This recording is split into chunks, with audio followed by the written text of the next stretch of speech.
First inning. This is what Darrell did. Well, he hits this pitch right over the center field fence after resting for one day yesterday. First game he's missed. And he said the RBIs in the game.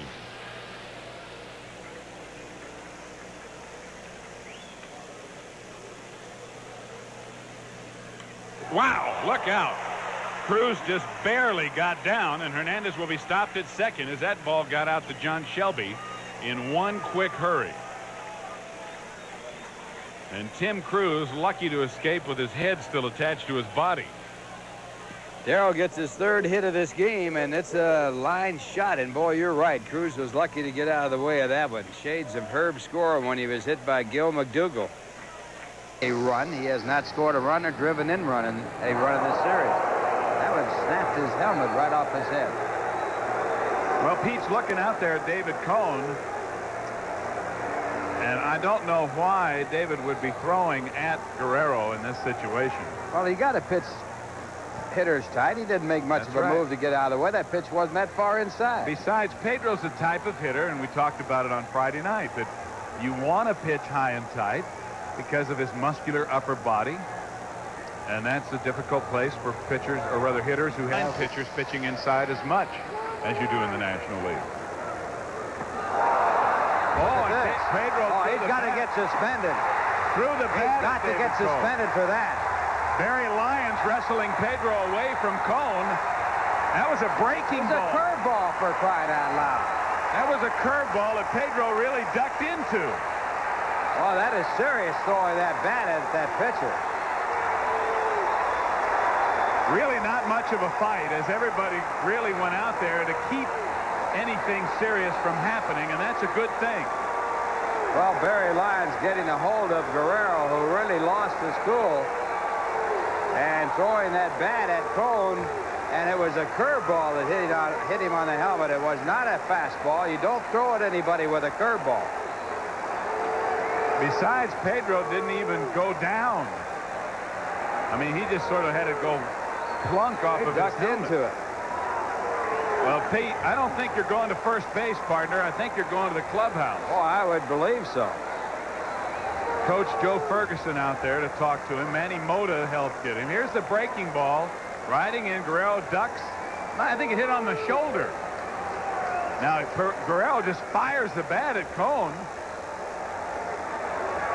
Remember, the first two fastballs were high and tight. Glanced off his shoulder. Maybe caught a piece of his helmet. And he felt he was being thrown at, and he just fired it out there. And Barry Lyons tackling him. Look at David. He's about half his size. He's saying, let's go. David's tough. Well, I don't believe he's that tough. That Guerrero's really big. Well, there was an incident that happened here in Los Angeles when Juan Marichal took a bat and hit Johnny Roseboro over the head with it. And he was suspended for some time as a result of that. Roseboro, in throwing the ball back, I believe it was Sandy Koufax pitching, came close to Marichal, but you always do when you have a batter up there and you're throwing back to the pitcher. And Marichal took the bat and hit Johnny Roseboro on the body with it. I believe he got part of his batting helmet. And they're still restraining Guerrero. Tommy Lasorda arguing with home plate umpire John Kibler, who's also the crew chief. And you could see, Tim McCarver pointed out, you could see David Cone saying it was a curveball. It certainly was all of that. Well, it wasn't really the curveball hitting him that caused the problem. It was the two fastballs, the first two pitches, that Guerrero felt were too tight, that he stood and stared at Cone. And it led up to that. Then the breaking ball hitting him on the shoulder set everything off. But you can't throw a bat like that and remain in the ball game. And I'd have to think that Pedro, once this incident is reviewed, is going to miss a lot more than the rest of this ball game. Well, he's out of the game. The breaking ball coming in, and Guerrero just ducked into it. And now he fires the bat. And Cone gesturing to him, saying, come on. And here comes Pete. Now he fires the bat. Now watch, it takes him a while. Now he's going to take his helmet off here. Now Barry Lyons sees him go and tries to grab it. Now look at Pedro. He sort of slows up here. And that gives Barry Lyons a chance. And here's Cone saying it was a curveball. Now the bullpens had emptied. The dugouts had emptied. Mike Marshall out there quickly to restrain Guerrero. And Lasorda still saying you've got to get Cone out of the game for throwing at Guerrero. That's, I'm sure Tommy's argument is that if Guerrero's out of there, David Cone's got to be out of there. But so far, Cone has not been ejected. Tommy may get ejected here. Tommy argued that Dwight Gooden should have been tossed out of the game for hitting Griffin yesterday.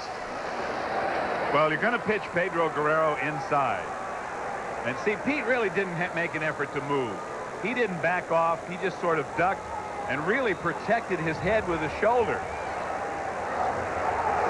So he's out of the game. We're going to have a pinch runner for him. Jeff Hamilton is coming out to run at first base for Guerrero. Start. And the runner going with a pitch. The throw is perfect, and they get him. So Sosa attempting to steal as they are down by 3. Sosa with no stolen bases, and he is thrown out on a fine throw by Barry Lyons. In the inning, 2 runs on 1 hit, and no one left on base. And the score at the end of 6, it's the... Right now, we're outside. Barry Lyons setting up outside. On the corner, strike 3. Roger.